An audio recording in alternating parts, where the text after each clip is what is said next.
السلام علیکم ورحمۃ اللہ وبرکاتہ۔ اب ہم دیکھتے ہیں آیت نمبر 188۔ لا تحسبن الذین، آپ ان لوگوں کو ہرگز خیال نہ کریں جو خوش ہوتے ہیں ان کاموں پر جو انہوں نے کیے۔ اس آیت کا شان نزول یہ ہے کہ ابو سعید رضی اللہ عنہ سے روایت ہے کہ نبی اکرم صلی اللہ علیہ وسلم کے زمانے میں منافقین میں سے بعض ایسے تھے جو غزوے کے لیے نکلے تو وہ پیچھے رہ گئے، یعنی جب حضرت محمد صلی اللہ علیہ وسلم غزوے کے لیے نکلے تو وہ پیچھے رہ گئے منافقین، اور نبی اکرم صلی اللہ علیہ وسلم کے خلاف بیٹھ جانے سے خوش ہوئے۔ Excuse me. جب نبی اکرم صلی اللہ علیہ وسلم واپس تشریف لائے تو انہوں نے آپ صلی اللہ علیہ وسلم سے معذرت کی اور قسم اٹھائی، اور انہوں نے اس بات کو پسند کیا کہ ان کی تعریف کی جائے اس کام پر جو انہوں نے سر انجام نہیں دیے۔ تو پھر یہ آیت لا تحسبن الذین نازل ہوئی کہ اپنے کیے پر خوش ہونے والے لوگوں کو گمان مت کرو جو پسند کرتے ہیں کہ اس بات پہ ان کی تعریف کی جائے۔ صحیح مسلم 7033۔ حضرت حمید بن عبد الرحمن بن عوف رضی اللہ عنہ فرماتے ہیں،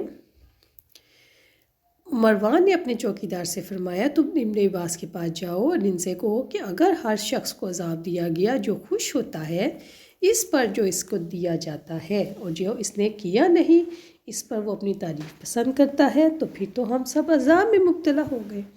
تو ابن عباس فرمانے لگے کہ تمہارا اس آیت سے کیا تعلق ہے؟ یہ آیت تو اہل کتاب کے بارے میں ہے۔ لا تحسبن الذین یفرحون، آپ ان لوگوں کو ہرگز خیال نہ کریں جو خوش ہوتے ہیں۔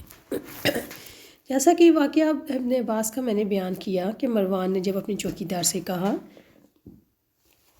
تو انہوں نے جواب دیا کہ یہ اہل کتاب کے بارے میں۔ اس کا کیا مطلب تھا کہ ہم تو صحابی رسول ہیں، ہم تو ایسا کام ہی نہیں کرتے، نہ تو آیات کو چھپاتے ہیں، نہ ہی اپنی جھوٹی تعریف کروانا پسند کرتے ہیں، اس لیے ہم ان میں شامل نہیں ہیں۔ لیکن یاد رکھیں آج امت محمدیہ میں سے بھی جو کام کرے گا اس کا بھی انجام اہل کتاب جیسا ہی ہوگا جنہوں نے اس وقت اس زمانے میں یہ کام کیا تھا اور ابھی بھی کر رہے ہیں۔ لا تحسبن الذین یفرحون بما اتوا، آپ ان لوگوں کو ہرگز خیال نہ کریں جو خوش ہوتے ہیں۔ حضرت ابن عباس رضی اللہ عنہ فرماتے ہیں نبی اکرم صلی اللہ علیہ وسلم نے اہل کتاب سے کوئی بات دریافت فرمائی جسے انہوں نے چھپا کر اس سے مختلف بیان کی۔ جب وہ آپ صلی اللہ علیہ وسلم کے پاس سے نکل گئے تو آپ پر ظاہر کیا کہ ہم نے آپ کو اس بات کی خبر دی ہے جو انہوں نے ہم سے دریافت کی تھی۔ اس پر وہ اپنی تعریف کے متمنی ہوئے اور جو ان سے پوچھا گیا تھا اس کے چھپانے پر خوش ہو گئے۔ صحیح مسلم 7034۔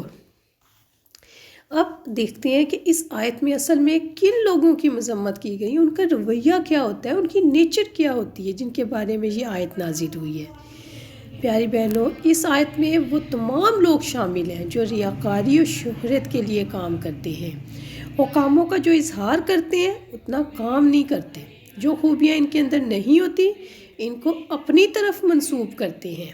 یعنی اس آیت میں ریاکاروں اور شیخوروں کی مذمت ہے۔ رسول صلی اللہ علیہ وسلم نے فرمایا جس نے مالدار ہونے کے لیے جھوٹا دعویٰ کیا، یعنی جھوٹا اپنے آپ کو مالدار شو کیا، اس کو کمی نصیب ہوگی۔ یعنی ایک دوسری آیت میں دیکھیں کہ اب نبی اکرم صلی اللہ علیہ وسلم نے فرمایا جو شخص کسی ایسی خوبی کا دعویٰ کرے جو اللہ نے اس کو نہیں دی وہ جھوٹ و فریب کے دو کپڑے پہننے والوں کی طرح ہے۔ مسلم 5581۔ اور ایک دوسری جگہ پہ فرمایا کہ جس نے اپنے بارے میں کوئی جھوٹا دعویٰ کیا تاکہ لوگوں کے سامنے بڑا بنے تو اللہ تعالیٰ اس کا وقار گھٹا دیتا ہے۔ فَلَا تَحْسَبَنَّهُمْ بِمَفَازَةٍ مِّنَ الْعَذَابِ، چنانچہ آپ انہیں عذاب سے نکلنے میں ہرگز کامیاب نہ خیال کریں۔ اللہ تعالیٰ نے نبی اکرم صلی اللہ علیہ وسلم سے فرمایا کہ آپ یہ نہ سمجھیں کہ وہ عذاب سے بچ جائیں گے، ایک دردناک عذاب ان کا انتظار کر رہا ہے۔ استغفر اللہ۔ حضرت ثابت بن قیس رضی اللہ عنہ نے فرمایا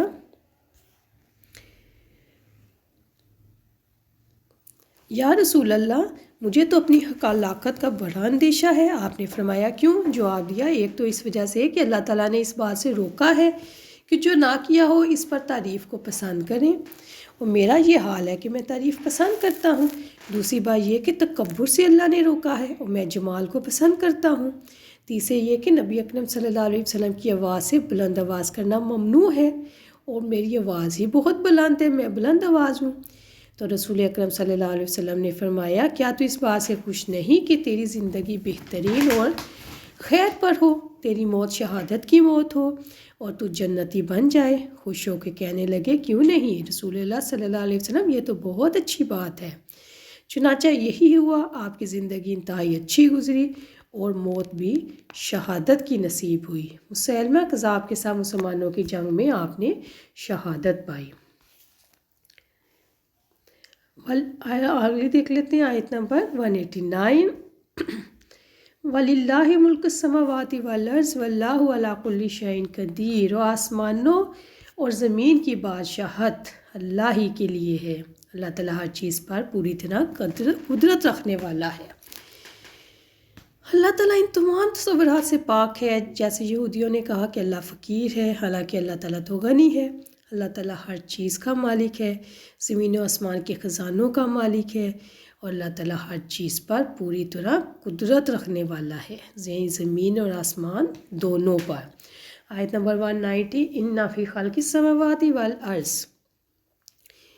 اس کا شان نزول کیا ہے؟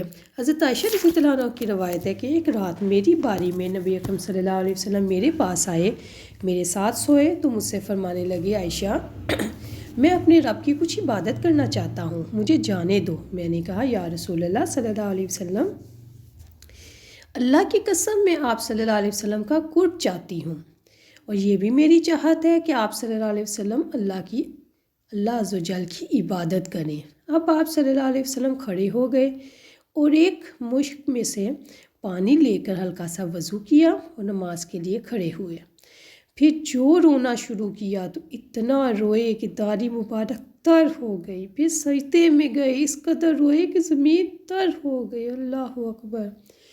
پھر کروٹ کے بعد لیٹ گئے اور روتے ہی رہے، یہاں تک کہ حضرت بلال رضی اللہ عنہ نے آ کے نماز کے لیے بلایا اور آپ صلی اللہ علیہ وسلم کے آنسو رواں دیکھ کر دریافت کیا، اے اللہ کے رسول صلی اللہ علیہ وسلم، آپ کیوں رو رہے ہیں؟ اللہ تعالیٰ نے تو آپ کے اگلے پچھلے تمام گناہ معاف کر دیے ہیں۔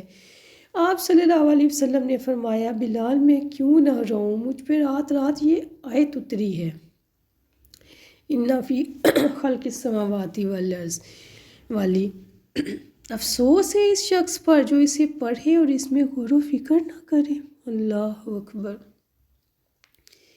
اللہ اکبر۔ گزشتہ آیتوں میں یہود کی بدنیتی اور اللہ تعالیٰ کے ساتھ استہزاء کا بیان ہوا کہ وہ کیسے اللہ تعالیٰ کے ساتھ مذاق کرتے ہیں، حتیٰ کہ انہوں نے اللہ کو فقیر تک کہا۔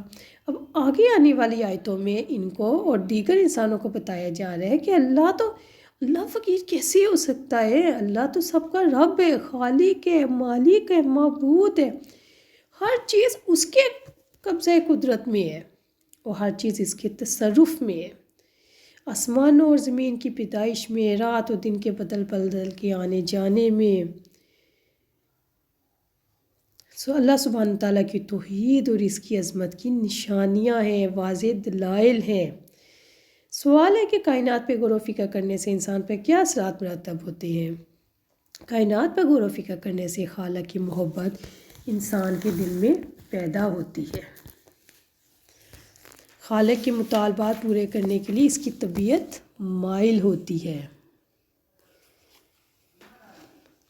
خالق کا خوف اور خشیت دل میں پیدا ہوتی ہے، انسان اپنے خالق کی طرف رجوع کرتا ہے، انسان اللہ تعالیٰ کی یاد اور اس کی عبادت کی طرف توجہ کرتا ہے۔ یعنی کیا پتہ چلا کہ جب وہ نشانیوں کو دیکھے، اس میں غور و فکر کرے اور غور و فکر کر کے اللہ کے پاس پہنچ جائے۔ اللہ اکبر۔ آیات لِأُولِي الْأَلْبَابِ، عقل مندوں کے لیے بہت سی نشانیاں ہیں۔ عقل مند کون لوگ ہیں؟ جو غور و فکر کر کے اللہ تعالیٰ کو پہچانتے ہیں۔ آسمانوں اور زمین کی پیدائش میں اور رات اور دن کے بدل بدل کے آنے میں کائنات میں خالق کائنات کی نشانیاں ہیں، وہ غور و فکر کرتے ہیں اور اس کے نتیجے میں یہ سمجھ جاتے ہیں کہ کائنات کے بے خطا نظام کے پیچھے کوئی اسے چلانے والا، اس کی تدبیر و تنظیم کرنے والا ہے اور وہ ایک ہے۔ کائنات پر غور و فکر کرنے سے کون سے سبق ملتے ہیں؟ جب ہم کائنات کی چیزوں پہ غور و فکر کرتے ہیں تو ہمیں مختلف سبق ملتے ہیں کہ جیسے ہر چیز اپنے آغاز کے ساتھ ہی اپنے انجام کو پہنچ رہی ہے۔ یہاں ایک چھوٹا سا بیج زمین میں ڈالا جائے تو پھل لے کر آتا ہے، تو کیسے ممکن ہے کہ کوئی انسان نیکی کی زندگی گزارے اور اسے اس کی کارگزاری کا کوئی پھل نہ ملے؟ ایک بامانی کائنات بے معنی انجام پر ختم نہیں ہو سکتی۔ ہر رات کے بعد دن آتا ہے اور ہر دن کے بعد رات آتی ہے۔ ہر مشکل کے بعد آسانی آتی ہے۔ دنیا کی مشکلات کے بعد آخرت میں آسانی آئے گی۔ ان آیات کی کیا فضیلت ہے؟ تو رسول اکرم صلی اللہ علیہ وسلم ان آیات کو تہجد کے لیے پڑھتے تھے جب وہ اٹھتے تھے۔ پوری آیت کہاں سے؟ اِنَّ فِی خَلْقِ السَّمَاوَاتِ سے لے کے سورۃ آل عمران کے آخر تک پڑھتے تھے اور پھر وضو کرتے تھے، کیونکہ مومن کی زبان پاک ہوتی ہے۔ اللہ تعالیٰ ہمیں دین کی صحیح سمجھ عطا فرمائے۔ السلام علیکم ورحمۃ اللہ وبرکاتہ۔ سبحانک اللہم و بحمدک، اشہد ان لا الہ الا انت، استغفرک و اتوب الیک۔